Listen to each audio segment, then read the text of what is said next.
अब आत्मदेव ब्राह्मण ने जब ये सब देखा तो बहुत दुखी हो गए और बैठ गए, रोने लगे। आत्मदेव ब्राह्मण पहले भी रो रहे थे, आज भी रो रहे। आज हमारी आपकी बिल्कुल स्थिति ऐसी है। आज हम सुख की कामनाओं के लिए ना जाने क्या क्या करते हैं। देखो भगवान जो हमको देते हैं वो एकदम जांच परख करके देते हैं, जो हमारे लिए हितकारी होगा। भगवान जैसा हितैषी हमारा आपका कोई और हो नहीं सकता। भगवान से बेहतर हमारे आपके विषय में कौन सोचने वाला। लेकिन आज हमारी स्थिति यह है कि हम रो धो करके भगवान से बार बार अनुनय विनय अपनी कामनाएं बार बार करते रहते, प्रेषित करते रहते, प्रभु ये दो वो दो वो।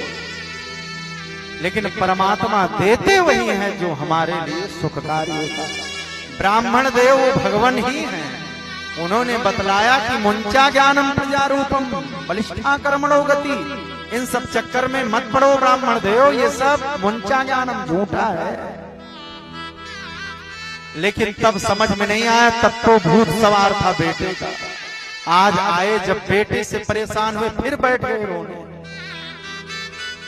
लेकिन गोकर्ण जी महाराज की दृष्टि जैसे पड़ी पिता के ऊपर, रोते हुए देखे पिताजी के पास पहुंचे गोकर्ण जी महाराज और पूछ पड़े, पिताजी क्या बात है, काहे को रो रहे हो? इस संसार में कोई सुखी नहीं है पिताजी, मत रो।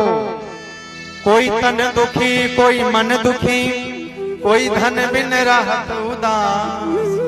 थोड़े थोड़े सब दुखी, सुखी राम जी को दास।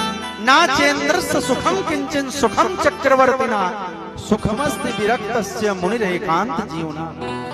गोकर्ण जी कहते हैं पिताजी ये सांसारिक सुख को प्राप्त करके आप सुखी नहीं हो सकते।